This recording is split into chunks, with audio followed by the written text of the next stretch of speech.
worship song. So if you want to stand, feel free to stand. If you want to clap along, feel free to clap. Join in with us.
Well, welcome to Kensington. How's everyone doing today? Oh, that was weak. How's everyone doing today? I know our teaching pastor, Andrew, has said yesterday that any day that we can see the grass this time of year is a good day, right? Yeah, no more snow. Well, like I said, welcome to Kensington. My name is Jalen Seawright, and I'm the worship arts director here. And we have an exciting service planned for you all today. Today, we are wrapping up our series called It's Just a Phase. And Andrew Kim, our teaching pastor, will be bringing the message. He's got a great message in store for us today. Well, as we fly by these weeks here in 2018, we've got some very exciting news and updates coming our way, and we want to share a little bit of that with you all. So, as some of you all know, we have 3 fixed campuses here in the Mitten. So we've got Traverse City, Orion, and then our campus here at Troy. Well, coming late spring, that won't be the case. There will be 4 fixed campuses with the addition of our Clinton Township campus's building. That's exciting, isn't it? Yeah, it's really exciting. Awesome, they'll have a place to call home. Well, Frankie the intern is here on a video to tell you all a little bit more about this, so check this out. Oh my gosh, this thing is like a polar vortex. Can you see it, Tom? Oh my gosh, it's so hot.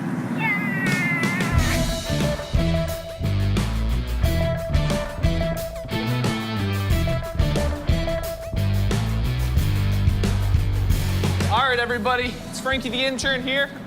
We're back to check out the Clinton Township building. We're gonna get to go on a tour today. I'm pretty excited. It's our lucky day. All right, everybody, this way. This is where we're going now. Something we're really excited about for this room in particular, though, is that if our alpha class really works out, we're gonna be starting beta and Charlie. Okay, you guys, this is the multi-purpose room. It's gonna be used for alpha and celebrate recovery. They're gonna have a production booth here in the back. Wow, is this the lobby? Oh my gosh. Wow, just like several months ago, there was no roof, there was no walls. This is incredible. I've got a lot of pride and joys in this building, but I gotta tell you, one of them is the men's bathroom. So come here, check it out, look at this. Wow. You got your sinks, but the best part is, look, how many stalls you got, look how many urinals you got. Oh man. Look at that. Praise the Lord. And this one right here will be one with a handicap. Ooh. Big, nice, spacious. Look at that. Yeah. Plenty of room. Well, excuse me just for a moment. Oh, that's a urinal. Oh, is it? Oh. We can see from the outside, looks like they got this garage door here so they can bring in any vehicles or large items, such as an animal, as we've had on stage before. You guys, look at this auditorium. It's because of all the people who have given to the Everyone campaign. Thank you guys so much. There's gonna be thousands of people in this region who don't know Jesus Christ, great people that God is gonna bring, and they're gonna move this ball forward, and we don't even know them yet. It's pretty great to think about. All right, you guys, it's been awesome to be on this Clinton Township tour today. I'm pretty excited for the impact that this building is gonna have. It's gonna be awesome, you guys. Can't wait to see you guys next time. It's Frankie the intern, signing off. Much love. Hey, Tom, check this out. Check this out. I think they're gonna build a pool in here because they got a ton of pool noodles. I'm gonna build a raft. That's so exciting. So happy for our Clinton Township campus and all that God is going to be doing in that new building. It's exciting they'll have a place to call home. Well, as we move forward, like I said, in the future, this week we're wrapping up our series, It's Just a Phase. Next week we're entering a new series called Unstoppable Force. For those of you all who are like me and look ahead in the program, you'll see it says intentional acts of kindness. Well, we decided that we were going to actually switch it up, and we're going to do a series called Unstoppable Force. We're going to bring intentional acts of kindness back in the fall. They're both great series, so we look forward to seeing you all back here next week for the start of the series called Unstoppable Force. A little bit more about that series. We've got a video, a short little clip for you to tell you a little bit more about that. Check this video out. Jesus said, wherever 2 or 3 are gathered in my name, there I am in the midst. And so we have people that are launching new initiatives, new dreams all the time. The beauty of life is when you can say, we did this together. That's what I want. As a church family, we can fuel incredible mission and ministry here and around the world. I think the best is yet to come. Yeah, that's exciting. And this is not just for those who have been around Kensington for a long time just to see what God's doing here, but this is for everyone who is looking to see just what happens when you decide to move in and jump in and let God use you to be that unstoppable force. Well, I've got Sam up here with me. He works with our students, and we've got some exciting updates that is going on with some of our students, so he's going to tell us a little bit about that. Take it over. Yes, sir. So like Jalen said, my name is Sam. I get to work with our student team and help lead that along with Caitlin and a few other people. But the thing about our team is that yes, we have a staff team, but we also have about 50 volunteers who give of their time, who sacrifice every Sunday hours away from home to invest in the next generation. And so we've heard throughout this series about the importance of investing and speaking into the students that are rising up and taking roles of intentionality and really speaking into them. And so if you're somebody who over the last few weeks has felt like, man, like that hit me, like I feel like I need to do that, you need to take that step, come and talk to me or somebody from our team in the lobby after service today, and we'd love to help connect you and empower you in that way. And like Jalen said, we do have a couple big things coming up. First thing, in March, so March 9th and 10th, we're gonna be meeting for our breakaway ministry, which is our middle school students, with our takeover event, which is, we do it every year. We blow it out, we have a ton of fun, and we go and we take over a couple of places within the area. So we're going up to Oxford to the Legacy Center. If you've ever been there, it's incredible. They have like a pool, they have airtime, trampolines, go-karts, virtual reality. It's gonna be a blast for our students. And then we're also gonna go down to Dave & Buster's, and we're going to have unlimited video games. So if you've ever been to Dave & Buster's, you know that unlimited video games is the way to go. I've never had that, so I'm personally excited about it. If you want to volunteer, hey, it's an option. But if you know a middle school student or if you have one in your life, make sure to sign them up or come talk to us. You can go to kensingtonchurch.org/takeover to register online as well. And then the big thing, the other event that we have for our students this summer that we're pushing everybody towards, we have our Student Serve Camp, which is gonna be a time where we're actually moving out with our students this summer. We've had in the past, we've gone to NTS, but this summer we really feel like when our students put their faith into action, that's when they grow, that's when they stick. And it's really gonna be like our wild retreat, if you've ever gone on that or had a student go on that, plus a mission trip. And so we're pumped for that. We get to use power tools. If you're a student, it's unsupervised use of power tools. If you're an adult and a parent, it's supervised use of power tools. We're gonna have a lot of fun, and sign up to reserve your spot before March 19th, because our first team meeting is March 22nd. So we'd love to get you guys signed up for that, ready to go this summer. It's gonna be incredible. But thank you guys so much for being here. Like Jayla said, it's gonna be an awesome day today. Go ahead and stand up, greet one another, and take a wager on whether or not the snow is coming back before spring.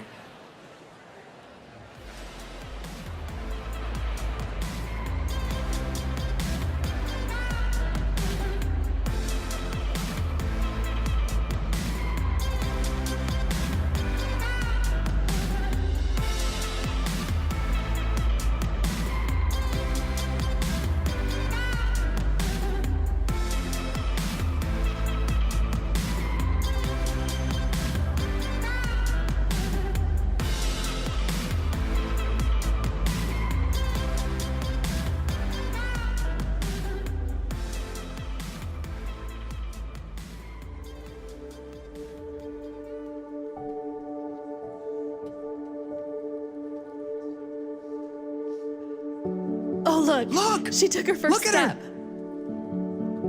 Have a great day, sweetie. I hope she'll be okay. Oh, she'll be fine. All right, hold still, honey. Here we go. Yeah, there it is.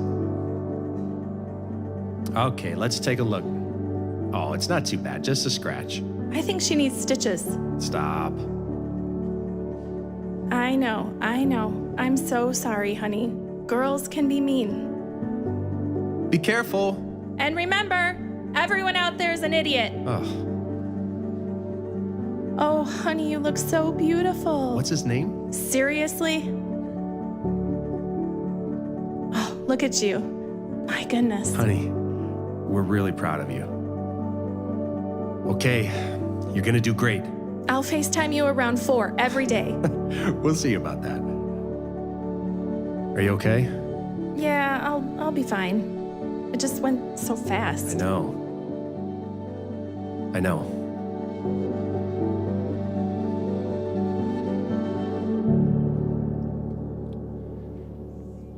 Good morning, everyone. If we haven't met, my name is Andrew Kim, and I am the teaching pastor here at Troy. And as you just saw, we're in this series called It's Just a Phase, where we've been talking about parenting. And 2 weeks ago, we kicked off the series by talking about how two combined influences have a greater impact than two separate influences. That when the local church and the family combine together, partner together in the lives of our children, something extraordinary is able to happen. And last week, we continued on in this conversation by talking about how important it is to maximize the time that we have with our children, because that time will not last forever. And the main point of last week's message was, when you see how much time you have, you tend to do more with the time you have now. And if you're just joining us in this series and you don't have children at home, you may be tempted to think at some point that, you know what, this doesn't apply to me because I'm not there right now in my life. And if that's you, or if that's you at any point this morning, I want to invite you, I want to challenge you to stick with us. Because one of our primary goals in this series is that every single one of us here, regardless of where we are in life, whether we're single and ready to mingle, whether we're married, divorced, widowed, whether we have children at home or not, that for every single one of us, that our perspective of parenting would be expanded, would be widened because of what happens in this series. That we would understand that it's not just about our own children, but it's about all the other children that God will bring into our lives. The children in our local communities and neighborhoods, region, as well as in our world. About investing, teaching, loving, encouraging, and pointing them to Jesus. And so I want to invite you, if you ever have that thought, you know what, doesn't apply to me, that you would continue to stick with us and remain engaged with us this morning. Because this morning, what we're going to do is we're going to be wrapping up the series by talking about fighting within the context of our families. And something that I'm going to ask you to do at the end of this message is I'm going to ask you to fight with your family. And some of you may be thinking, you know what, already did that. I'm ahead of the curve. We did that on the way to church here.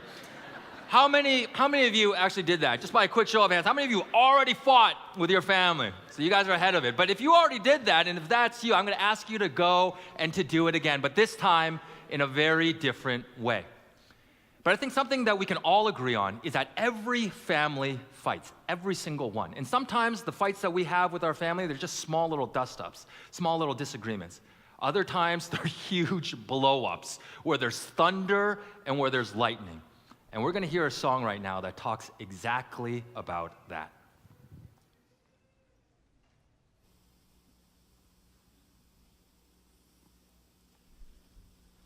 Just a young cut with a quick fuse.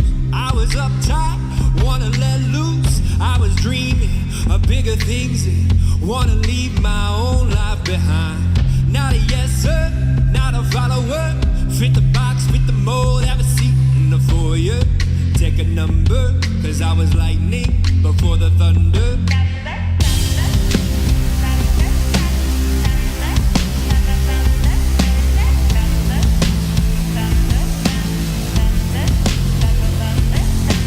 Thunder, feel the thunder.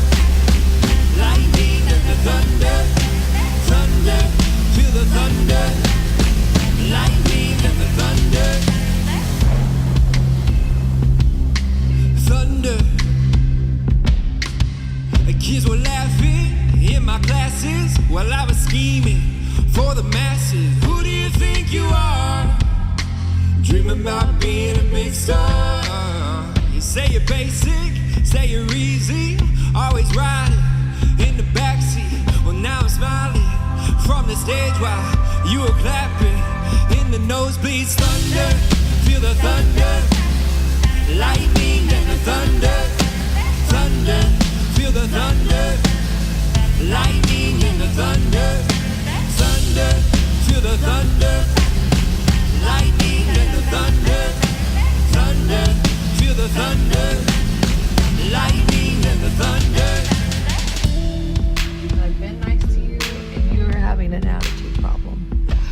Well, sometimes you have an attitude problem. Not usually. Yeah, you do.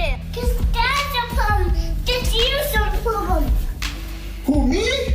Yeah. Why? Because you're the one that's not. Thunder, feel the thunder. lightning and the thunder. Thunder, feel the thunder. Lightning and the thunder. Thunder, feel the thunder. Lightning and the thunder.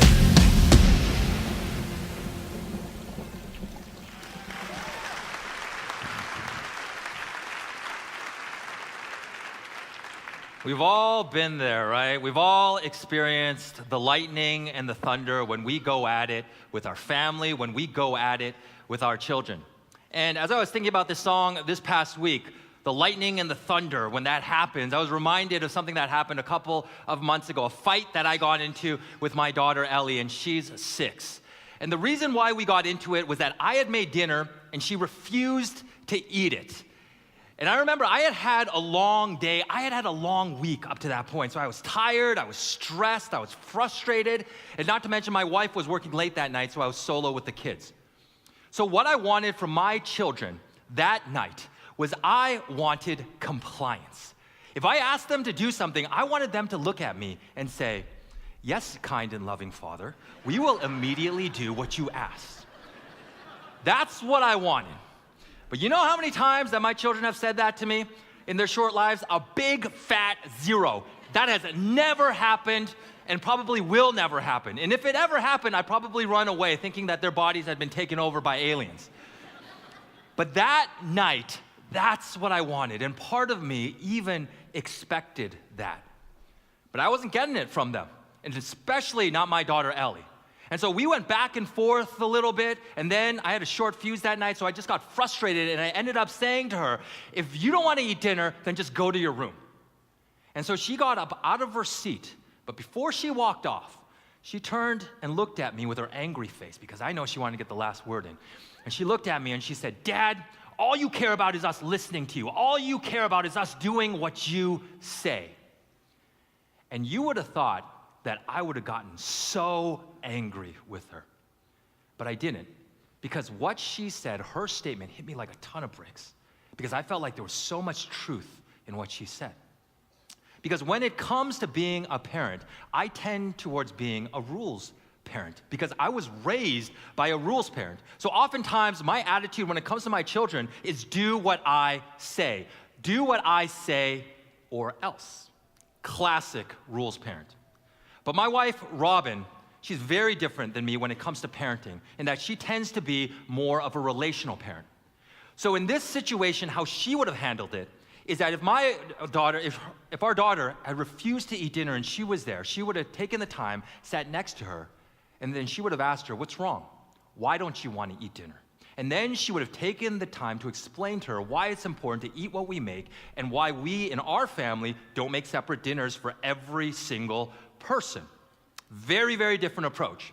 So just by a quick show of hands, how many of you are like me and you lean towards being a rules parent? How many of you? All right, so a lot of you. How many of you are like my wife, Robin? You lean towards being more of a relational parent. Okay, it's almost like a 50-50 split. So the main point of today's message is, you know what? Be a rules parent because we're the best. That's what the message is. Be exactly like us. You know what? We win, right? That's what we want. We want to win. No, that's not what today's message is all about. And the thing is that nobody is one or the other. Nobody is 100% rules. Nobody is 100% relationship. We tend to be a mixture of both. We tend to lean one way, but we're not 100% one or 100% the other. But regardless of whether you're a rules parent, regardless of whether you're a relational parent, something that I know about every single person here in this room is that you want the best for your child. Whether it's your child at home, whether you're a teacher, it's a child in your class, whether you're an aunt or an uncle, it's your niece or nephew, whether it's a godchild, a grandchild, whoever it may be, I know that you want the best for them. And so the big question then is, what's the best approach to take? Is it better to be more rules-focused, or is it better to be more relationship-focused? And that is a really, really hard question. But thankfully, we don't have to answer it, because you know who's going to answer it for us? Jesus is going to be answering it for us in the passage we're going to be looking at today. And in this passage, what we find is that Jesus was talking to a group of religious leaders called the Pharisees. And the Pharisees, These guys were an impressive bunch of people because one of the things that they had done was that they had taken all the laws in the Old Testament, and there are a lot, and they had broken them down into 613. Seems like a lot, but from where they started from, it was a lot more. So they had broken them down into 613 laws, 360 negative ones, 248 positive ones. These Pharisees were also some of the most meticulous students of the law and some of its most rigorous defenders. So you would have thought that Jesus would have loved these guys, that he would have been their #1 fan. But he wasn't, because no group of people saddened and angered Jesus more than these religious leaders called the Pharisees. And one of the main reasons was, although these Pharisees, they understood the law better than anybody else, they had missed one of its primary purposes. In that one of the primary purposes of the law was to reveal our need for a Savior. In that in and of themselves, the law was to reveal that they couldn't do it on their own. They couldn't live in the way that God wanted to by their own strength, that they didn't have it within them. And that the law should have showed them that they needed something or someone else to enter into their lives to help them and to save them. And who that someone was Jesus. But even though Jesus was literally standing in front of them on so many occasions, they didn't recognize him because they thought they didn't need him, because they thought they could just do this all on their own. And what Jesus did was that he called them out on this, oftentimes in public, which made them really, really angry. So Jesus and these religious leaders, called the Pharisees, they oftentimes clashed. They were in conflict with one another a lot. And we're going to see one instance of it in our passage today. And it comes from the New Testament, the very first book in the New Testament called the book of Matthew. And this is what Matthew writes. He says, hearing that Jesus had silenced the Sadducees, the Pharisees got together. One of them, an expert in the law, tested him with this question. So Matthew sort of sets the scene for us, and what he says is that Jesus had just finished having a conversation with the Sadducees, who are another religious group. And so they had tried to trick Jesus with a question about marriage in the afterlife. But what Matthew tells us was that Jesus' response was so brilliant that the people who were there listening, they were astonished at his teaching because they had never heard anything like this before. And then after the Sadducees had their talk with Jesus, the Pharisees wanted to have a talk with Jesus. They wanted their shot at him. So they didn't just send anyone. They sent one of their best. They sent an expert in the law to ask Jesus a question. And what this expert said to Jesus was he starts out by saying, teacher, and that he addresses Jesus like this. And by addressing someone as teacher, that was a term of respect. So outwardly, he was showing Jesus respect. But we know that inside, he didn't have any respect for Jesus because all he was trying to do was trying to trick, trap, and embarrass Jesus. And the question this expert asked Jesus was this: which is the greatest commandment in the law? Which one is #1, Jesus? And this was a hotly debated issue back in Jesus' day among the religious leaders. But what they did agree on, all of these religious leaders did agree on, was that there were certain commands in the law. Out of the hundreds and hundreds of laws there were certain commands that were more significant, more weighty than others. But something that they also agreed on was that these less weighty laws, just because some people considered them to be less significant, didn't mean that you could just throw them out and ignore them, because they agreed that all of God's commands were important and that we had to keep them and we had to follow them. But the reality was they considered some to be more significant, more important than others. And you see this in our culture as well. We consider certain laws to be more important, more significant than others, like the law not to murder, right? We view that's important, but not to jaywalk, you know what? Maybe we'll follow that sometimes, maybe we won't. Same thing back then. But what we see is that he didn't ask Jesus which laws, which commandments are the most important. He asked which one commandment is the most important. And as I mentioned, this was a hotly debated issue back during Jesus' day. And so what the Pharisees thought was that by asking Jesus this question, there was no way that he could escape controversy, because no matter what he said, they believed that he would upset, alienate, and anger someone. So they believed that they had backed Jesus into a corner, that they had put him in a no-win situation. But what we see is that Jesus' response was extraordinary. Because he says, you want to know what the number one commandment is? This is it. Love the Lord your God with all your heart and with all your soul and with all your mind. This is the first and greatest commandment. And all these Pharisees, they would have known about this law because where this law came from, what Jesus was referring to was this passage called the Shema, which is found in the Old Testament in the book of Deuteronomy. And this passage called the Shema has really been the foundation of this series that we've been in. And it's also on the decals that many of you took home a couple of weeks ago. And so what Jesus does is that he pulls out this command and then he elevates it, and as we'll see in a moment, he also hangs every other command on it. So Jesus gives them number one. But what he also did was he gave them number two, the second greatest commandment, by saying, love the Lord, love your neighbor as yourself. All the laws and the prophets hang on these two commandments. So this is what Jesus was saying. He was saying to these religious leaders, you want to know what this whole God thing is all about? It's not about following a bunch of laws or commands or a bunch of rules. Because if that's all it's about, then you're just going to have a sterile and lifeless faith. But what it's about is that it's about love. But what's also really important for us not to miss is that Jesus doesn't say, hey, you know what? It's just about love. It's only about love. So all of these other commands that God's given you, just forget about them, ignore them, just throw them out the window. That's not what he says. Because he says all the law and the prophets hang on these two commands to love. So what Jesus is saying is that all the commands that God has given us are important, that we need to keep them, we need to observe them, we need to follow them. And so what Jesus is saying is this, just to sum it all up. He was telling these religious leaders, you want to know what this whole God thing, this whole Christian thing is all about? It's about a relationship with God that's based on love. It's about loving God with your entire being, with your heart, your soul, and your mind. Loving God deeply and passionately from the very core of your being.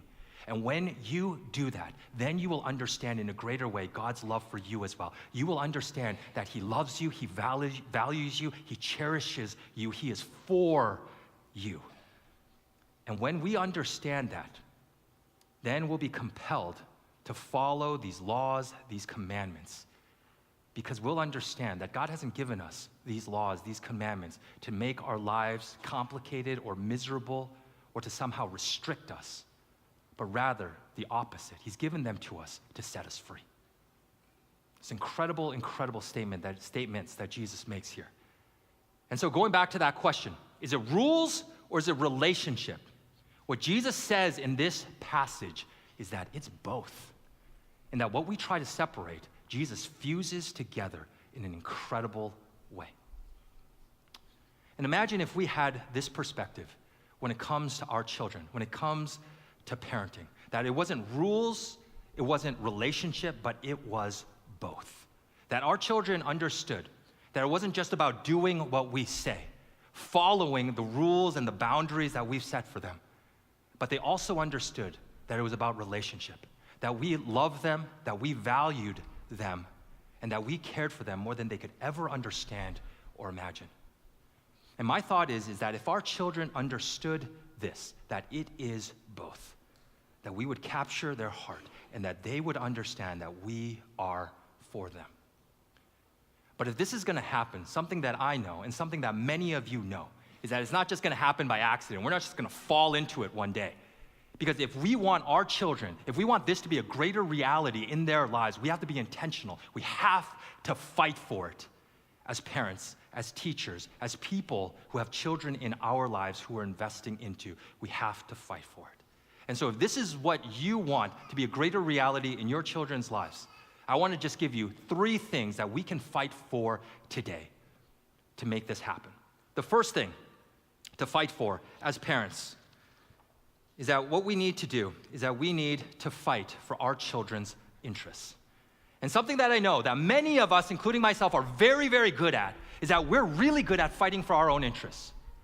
But this is the problem with fighting for our own interests. Because when we fight for our own interests, it's a zero-sum game.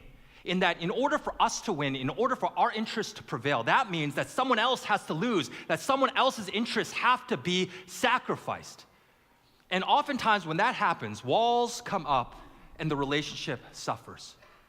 But when we're fighting for someone else's interests, we don't care about winning because we want that other person to win. We don't care about our interests because we want that other person's interests to prevail.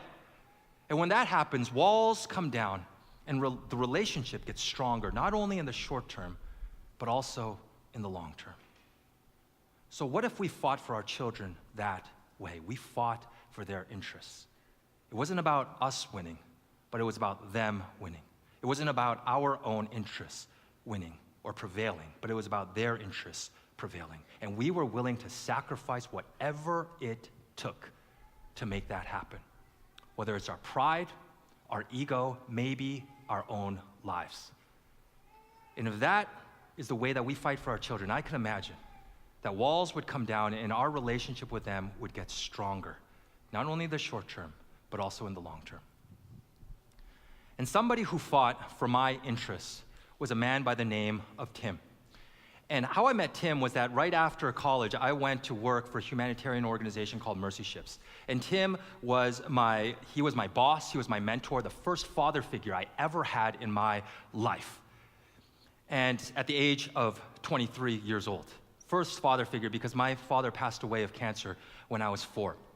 And so I joined this organization. I was working for this organization, and my job with this organization was to help lead a 5-month-long training program that they had. And this 5-month-long training program was split up into a 3-month-long learning component and a 2-month-long fieldwork component. And my job was predominantly focused on the fieldwork component to lead teams to various places around the world. And my first year with the organization, I thought went really, really well. I was really proud of myself for what happened because I was a part of 2 teams, and both of these teams did really well. So I remember looking back on my first year thinking to myself, Andrew, you're awesome. Way to go. And I was basically doing this, patting myself on the back with both hands. And then year 2 started, and it started out really busy because we were preparing for another team to come in. And this team, their fieldwork portion was going to be going to Sierra Leone, which is in West Africa. And my boss, Tim, at that time, he was looking for someone to lead this team. And he needed a strong leader because that trip was going to be a difficult one because Sierra Leone was just coming off of a decade-long civil war. And I knew this. I knew he needed a leader, and I was thinking, you know what? You got your leader right here, right? Because I'm awesome. I'm amazing. I'm the best you got. So I thought, choose me. And so one morning, Tim called me into his office, and I thought the conversation that we were going to have would go something like this. I thought he would say to me, Andrew, you're one of the best leaders that I've seen. You're one of the best leaders that has ever come through this organization, so would you consider leading this next team to Sierra Leone? And then I was going to say, oh, you know what? I was going to say something like, oh, throw some false humility his way and say, oh, no, Tim, I'm really not that great. But in my head, I would be thinking, yeah, I am. And then I was going to say, oh, but I humbly accept, thank you, but I humbly accept this responsibility. I thought our conversation might go something like that, but it didn't. I walked into his office and I sat down in a chair across his desk. And the first thing that he did, he didn't say a word to me, but the first thing that he did was that he pushed this book that you're going to see in a moment across the desk to me, and he said, read it. That's all he said. Yeah, that book. And then at that point, I honestly wish he had stopped talking, but he kept talking. Kept talking, and he said to me, not only do I want you to read this book, but for the next 2 months, while your friends and your colleagues are prepping for this next team to come in, you're going to be in the cafeteria, mopping floors, washing dishes, and also cleaning the bathroom. And when he first said that to me, I was in total shock. I sort of expected him to say, ha, ha, ha, got you, but that moment never came. So I was shocked for a moment, and then I got angry. I got really angry. And he explained to me why he was doing this, why he had made this decision, but that didn't help. And we went back and forth for a little bit. And I honestly thought in that moment, maybe I should just quit and go home because I don't need this and I don't need you. But I decided to stick it out. But there's no way of changing his mind because this was what he had decided. And honestly, at the time, I thought he was punishing me for some reason. But in looking back, I know that in that moment, he was fighting for my interests. He was fighting for my best because he understood that there was no way that I could be the person that God had created me to be with this immense amount of pride in my life. There was just absolutely no way. So he was fighting for my interests. And in doing this, it cost him something. Because in sending one of his staff members up to the cafeteria during one of the busiest times where this team was coming in and we needed to prep, it meant that there was more work for him to do. And he was already busy. So he had to pick up the slack. But at the same time, he also knew that I would be furious with him, which I was. It cost him something. But even though he understood the cost, he was willing to do it because he was fighting for my own interests. He put my interests above his own. And the thing with Tim was that he didn't just send me to the cafeteria and say, hey, good luck with that, I'll see you in 2 months. No, he checked in on me almost every single day. And every single week, we would have longer conversations, and he would ask me questions like, how are you doing? What's God teaching you? What's God doing in your life? And those 2 months, parts of them were really, really hard because it was incredibly humbling. But they were also 2 of the most transformative and beautiful months that I've ever experienced in my life. And it was because somebody chose to fight for my interests, to fight for my best. And no one modeled fighting for someone else's interests better than Jesus. Because while Jesus' enemies were nailing him to the cross, he said some incredible words. He said, God forgive them, Father forgive them, because they don't know what they're doing. And what they didn't realize, what these people who were nailing Jesus to the cross didn't realize, was that Jesus, who they were killing, was actually dying for them. And in dying for them, he was fighting for their interests. He was fighting for their best. And so what if we had this perspective? What if we had this attitude when it came to our children, when it comes to parenting? That when it comes to the children who God has entrusted us with, that we would fight for their interests above our own, their good above our own, their best above our own. But in addition to fighting for their interests, something else that we have to do as parents, something else that we can fight for, is to fight for their trust. And something that all of us here know is that trust is essential in relationships. But sometimes as parents, we focus so much on our children needing to earn and build trust with us that we forget that we also need to earn and build their trust. And we build trust with our children when we do things like keep our promises, when we're consistent in the way that we lead and love and discipline and parent, when we tell the truth, when we're open about our lives, when we listen and respect them, and when we don't freak out about things that happen in their lives. It builds trust. And when there's trust in a parent-child relationship, in an adult-child relationship, incredible things are able to happen. They feel safe and secure, so they're able to come to us with great things that happen in our lives. They share also hard things that happen in our lives because there's open and honest communication. When there's trust between an adult, a parent, and a child, teacher, child, whatever that relationship may be, is that when we provide rules, when we provide boundaries, they're more apt to listen and follow because they know that we want the absolute best for them because they trust us. And oftentimes, how trust is developed is through just small incremental steps, through things that happen every single day. Not extraordinary things, but just simply ordinary things. And over years, trust is able to be built up. But sometimes, it's not just small steps. Sometimes there are big steps that really move and build that trust in significant ways. And one of those big trust moments for me was with my mom. An event that built a lot of trust for me and my mom was an event that happened when I was 16. And when I was 16 years old, I had just gotten my driver's license. And 4 days after I got my driver's license, I asked my mom if I could take the car so I could go play a round of golf. And so she was kind enough to say yes. And so I took the car, picked up my friend, we played, I dropped him off, and then I was driving home. And I was driving home down this busy road, sort of like Rochester Road. And at one point, I needed to turn left.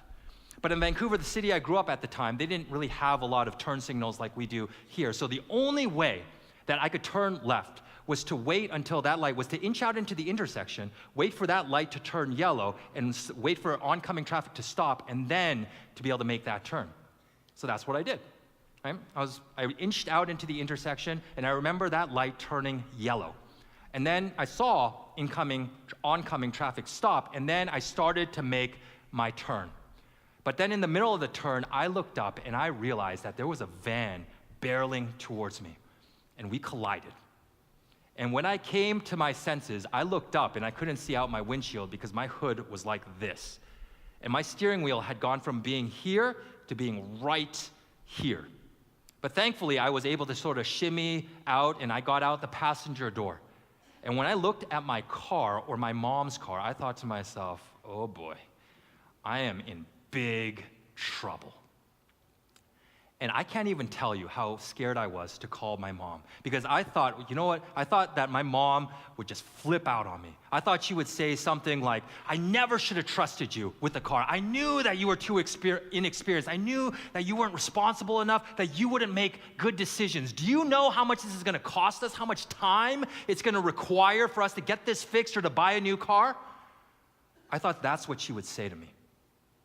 But when I called her, the very first thing that she said was, are you okay?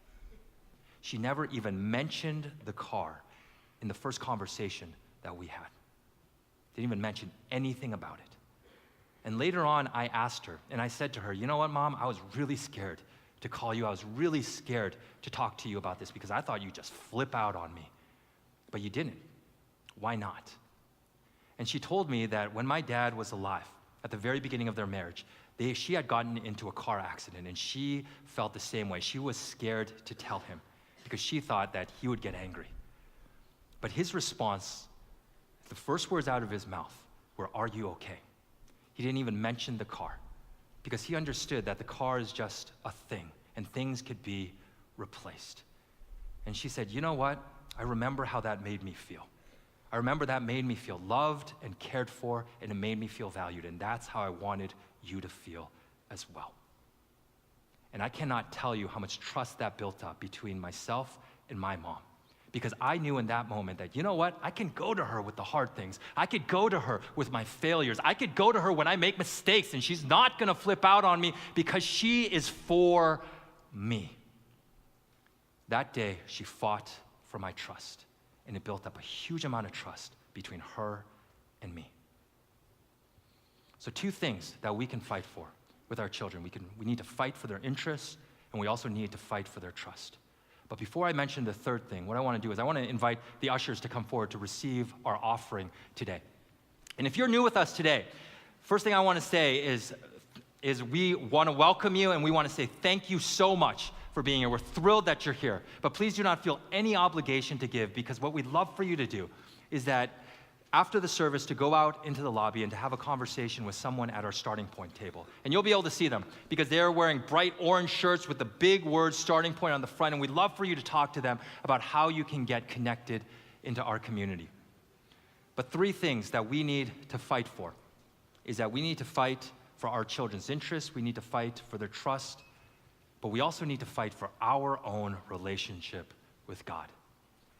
And in the Shema, which as I mentioned is found in the Old Testament in Deuteronomy chapter 6, this is what Moses says at the very beginning of that passage. It says this, "Hear, O Israel, the Lord our God, the Lord is one. Love the Lord your God with all your heart, with all your soul, and with all your strength." First thing that Moses says in addressing the people of God. And then later on, and so Moses was saying in this passage, what he says, the most important thing that you can do is love God. And then later on in the passage, he says, he also tells them, I want you to love your children by showing them and telling them about God.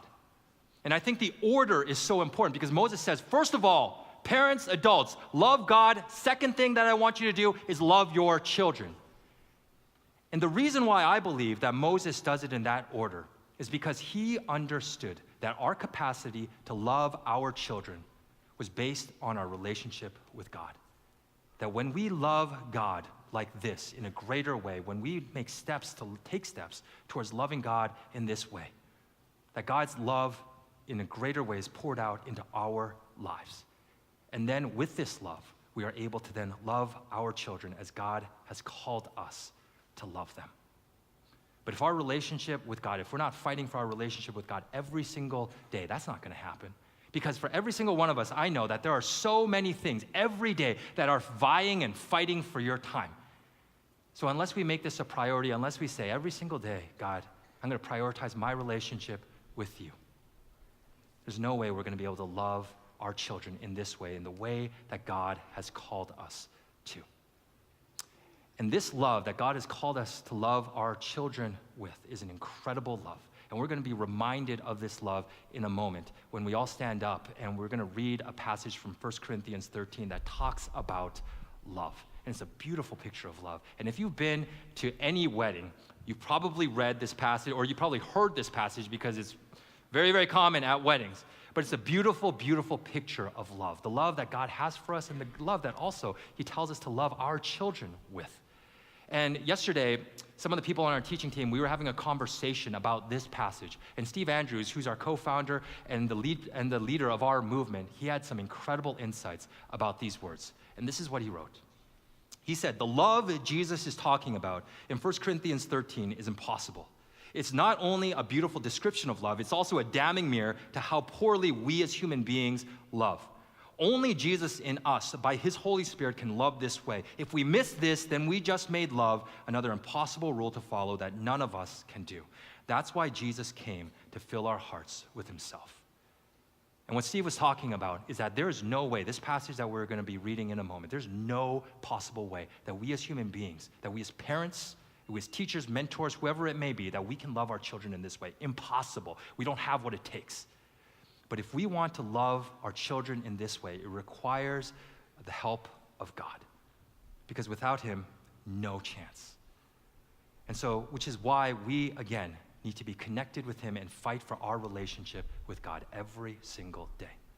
So let's all stand up and let's all read this incredible picture of love that God provides us in the scriptures. It says this, love is patient, love is kind. It does not envy, it does not boast, it is not proud. It does not dishonor others, it is not self-seeking. It is not easily angered, it keeps no record of wrongs. Love does not delight in evil, but rejoices with the truth. It always protects, always trusts, always hopes, always perseveres, because love never fails.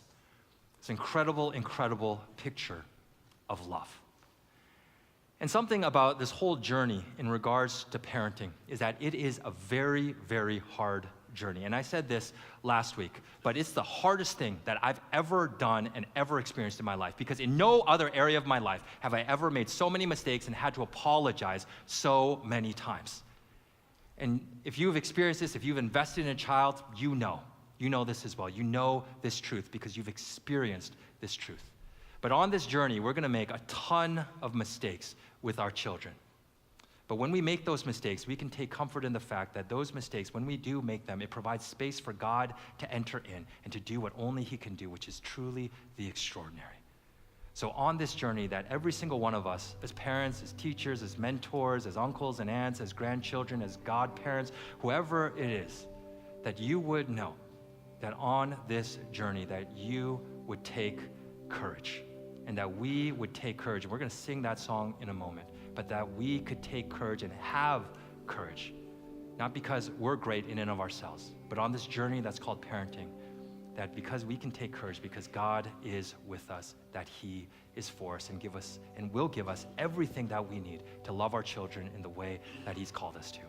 Let's sing.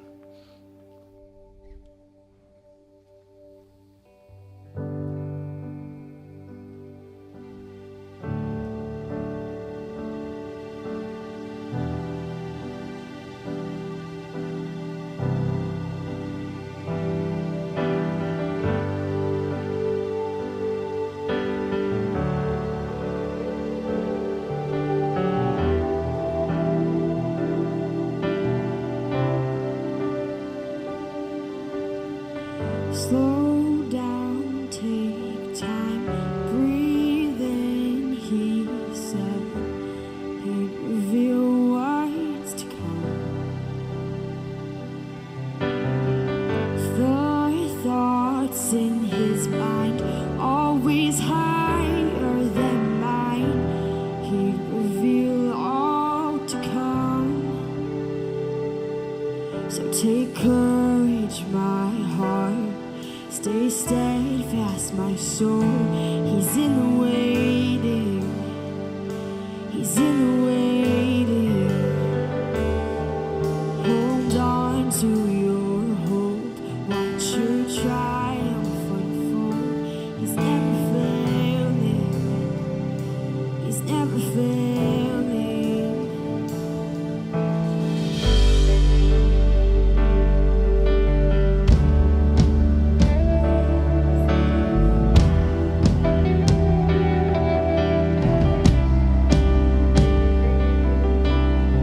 Sing praise, my soul. Find strength and joy. Let His words lead you on. Do not forget His great faithfulness. He'll finish all He's begun. So take courage, my heart. Stay steadfast, my soul. He's in the waiting. He's in the waiting. Hold on to your hope. Watch your triumph unfold. He's never failing. He's never failing. So take courage, my heart. Stay steadfast, my soul. He's in the waiting. He's in the waiting. Hold on to your hope. Watch your triumph unfold. He's never failing. He's never failing. And He who holds the stars, who calls them each by name, who surely keeps your promise to me, and I will rise in your victory. And He who holds the stars, who calls them each by name, who surely keeps your promise to me, and I will rise in your victory.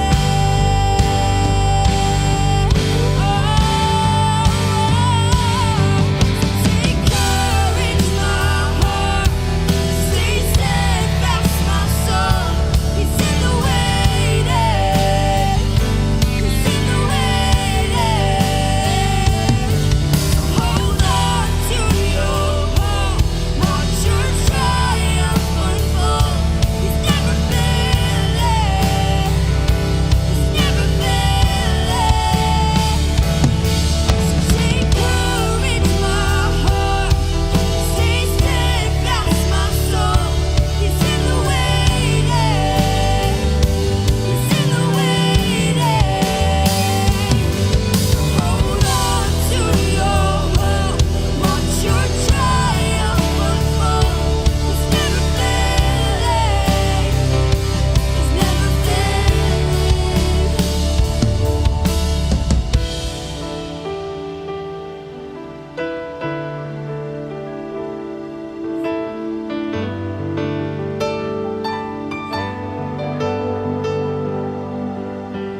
Take courage, my heart. Stay steadfast, my soul. He's in the waiting. He's in the waiting. Hold on to your hope. Watch your triumph unfold. He's never failing. He's never failing.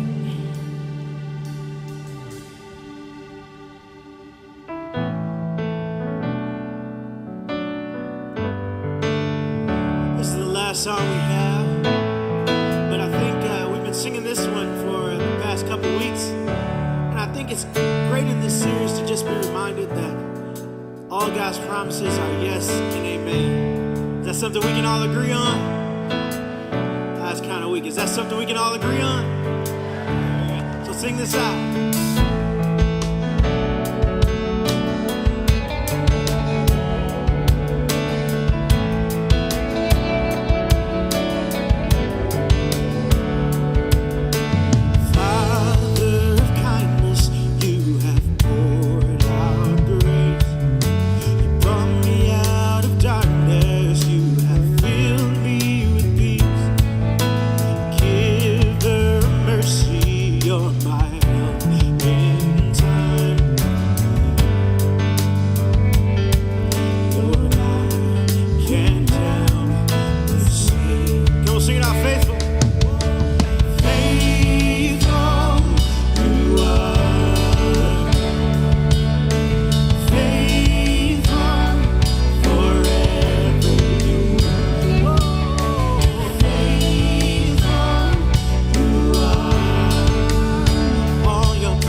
the children that God has entrusted to us, that we would remember what we just sang about right now. That all his promises are yes and amen, that God has been faithful and he will continue to be faithful in our lives as parents. And so as we close today, just 3 things I want to remind you of. Midweek is happening this Wednesday at Troy. I want to invite you to come back for that. I need to get the words out of my mouth. And also next week, we're going to be starting a brand new series called Unstoppable Force. Would love for you to join us for that. Invite a friend to come with you as well. If you would like to receive prayer, our prayer team is going to be in the front. So if you'd like someone to pray with you, pray for you, we'd love for you to come down for that. Thanks so much for being here, everyone. Have a wonderful, wonderful Sunday.